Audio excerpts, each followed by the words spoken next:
기적의 아침입니다. 우리 아침 예배로 하나님 앞에 함께 나가겠습니다.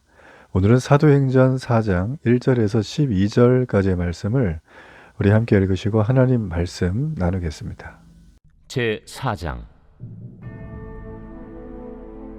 사도들이 백성에게 말할 때 제사장들과 성전 맡은 자와 사두개인들이 이르러 예수 안에 죽은 자의 부활이 있다고 백성을 가르치고 전함을 싫어하여 그들을 잡음에 날이 이미 저물었으므로 이튿날까지 가두었으나 말씀을 들은 사람 중에 믿는 자가 많으니 남자의 수가 약 5천이나 되었더라. 이튿날 관리들과 장로들과 서기관들이 예루살렘에 모였는데 대제사장 안나스와 가야바와 요한과 알렉산더와 및 대제사장의 문중이 다 참여하여 사도들을 가운데 세우고 묻되, 너희가 무슨 권세와 누구의 이름으로 이 일을 행하였느냐? 이에 베드로가 성령이 충만하여 이르되, 백성의 관리들과 장로들아, 만일 병자에게 행한 착한 일에 대하여 이 사람이 어떻게 구원을 받았느냐고 오늘 우리에게 질문한다면 너희와 모든 이스라엘 백성들은 나알라. 너희가 십자가에 못 박고 하나님이 죽은 자 가운데서 살리신 나사렛 예수 그리스도의 이름으로 이 사람이 건강하게 되어 너희 앞에 섰느니라.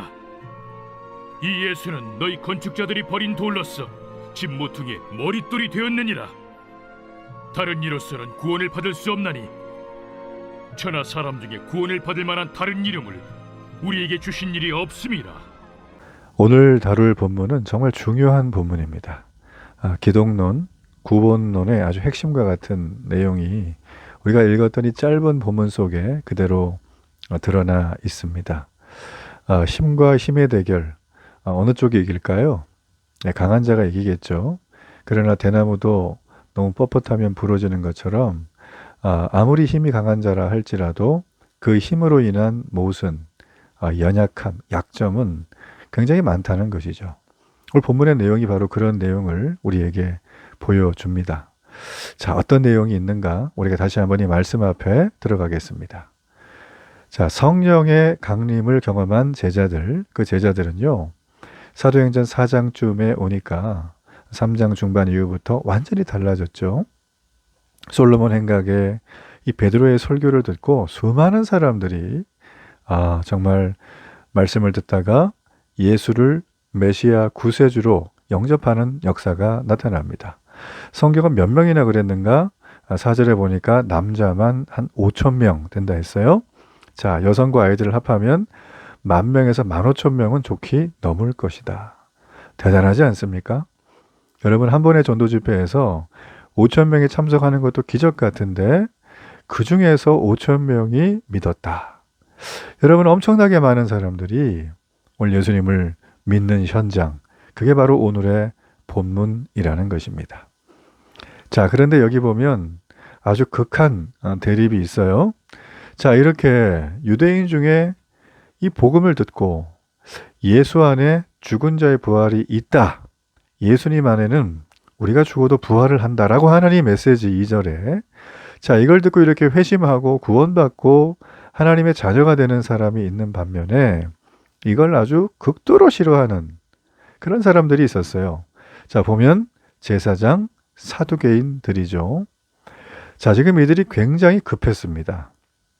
그래서 이런 일이 있고 나니까 예루살렘 성이 소동한 것 정도가 아니라 예루살렘 성의 모든 질서, 영적인 체계, 기본적인 문화, 리더십이 싹 다 무너지게 생겼거든요. 자, 그러면 좋아하는 쪽은 어느 쪽이에요? 여기에 크게 관계없이 살았던 사람들은 좋아하죠. 그러나 이걸 잡고 있었던 사람은 어때요? 절대 그런 일이 있으면 안 되죠. 우리가 날마다 나라의 정권의 싸움이 있고 또 개인과 개인 간의 이 경쟁이 있는 것들은 바로 이런 거에 어떤 좀 표본이죠. 자, 이제 그런 어떤 모습이 있어요. 근데 중요한 건 뭡니까? 이들이 이 베드로의 복음 전파에 대해서 너무 싫어하는데 지금 4절을 지나고 난 다음에는 더 이상 손을 댈 수 없는 상황이 왔어요. 이 예루살렘 공회가 이 유대인의 이 이익 집단인 이 공회가 유대교의 이 수뇌부들이 함부로 제자들을 손을 댈 수 없어요. 왜냐하면 엄청난 표적과 베드로의 설교를 듣고 거기에 진리가 있구나, 거기에 참된 생명이 있구나, 이걸 봤기 때문이에요. 자, 그런데 배웠다는 사람들, 최고 엘리트층인 종교 지도자들은 이 모든 상황을 눈으로 봤으면서도, 귀로 들었으면서도 전혀 보지 못한 사람처럼 행동하고 있는 이 아이러니가 이 본문 안에 있다라는 거예요.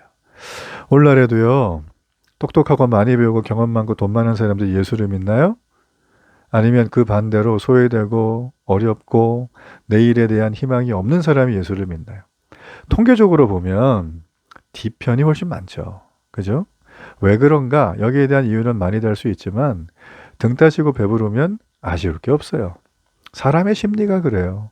예수님 믿는 사람들 중에 인생의 최전성기를 달리고 자신의 모든 재능을 다 발휘해서 최고의 효율성 있는 삶을 살아가는 사람은 예수 안 믿습니다. 인생은 언제 예수님 앞에 돌아오느냐? 인생이 브레이크가 걸릴 때, 인생이 꼬꾸라질 때, 맨홀에 빠질 때, 타이어가 터져서 차가 뒤집어져 가지고 죽기 직전까지 갈 때, 그럴 때 사람들은 온다는 거예요. 저는 이런 간증을 수없이 들으면서 저도 비슷하지만 정말 악하구나 사람들은, 정말 패역하구나, 정말 사람들은 기댈 게 없구나, 이런 걸 깨닫게 돼요.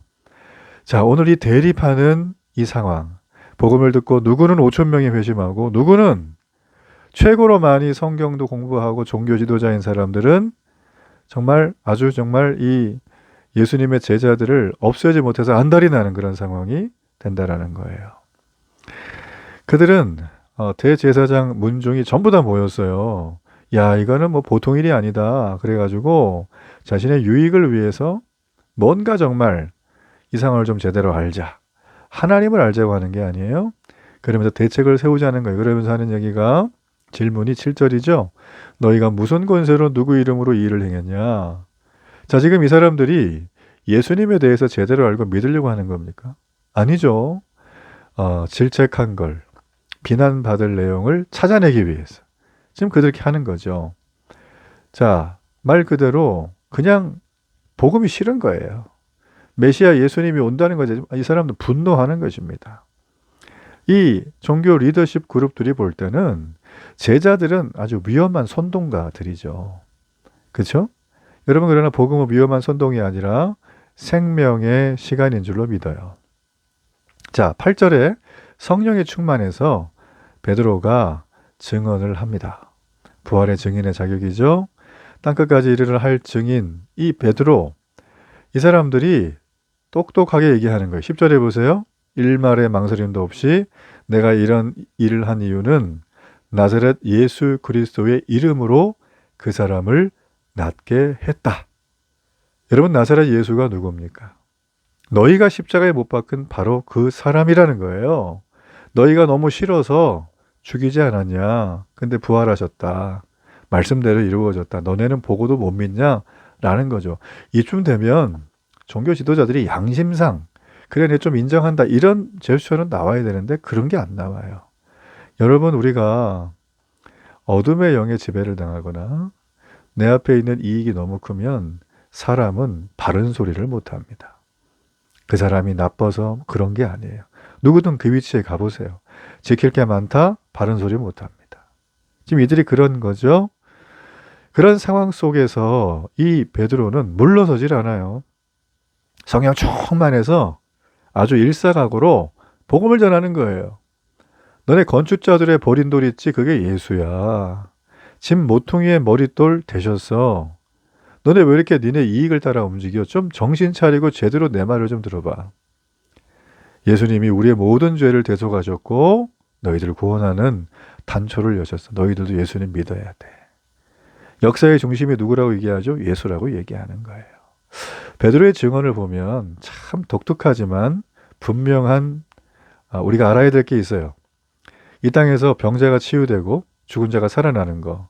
여러분, 이거는 기적이니까 좋다, 이거로 끝납니까? 아닙니다. 성경은 항상 그 얘기를 할 때 소조라는 단어를 써요. 이게 뭐냐면 구원이에요.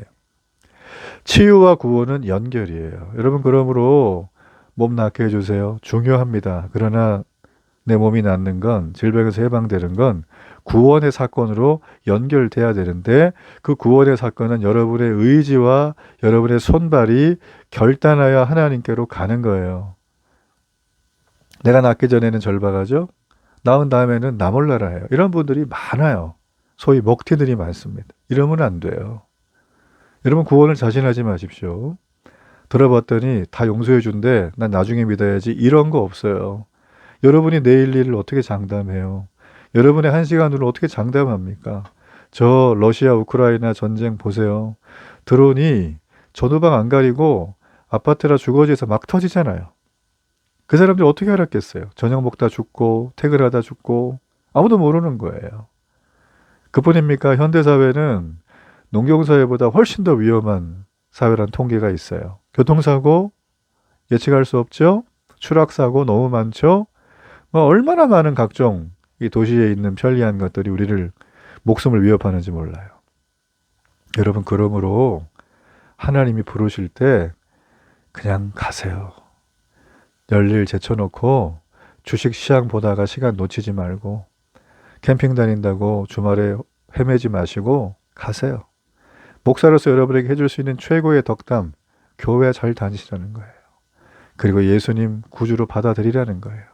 그리고 믿음의 그리스도인의 삶을 여러분의 언행심사와 삶을 통해 드러내는 거예요. 간단해요. 이것저것 따지지 마세요.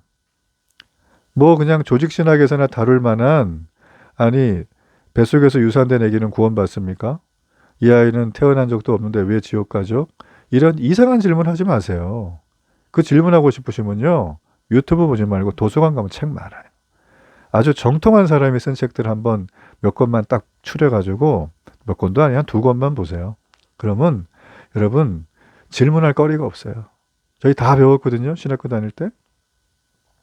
여러분 그러므로 그런 정말 질문 추계도 안 되는 것 때문에 교회 밖에서 맴돌다가 때를 놓치지 말고 빨리 오세요. 베드로 보세요.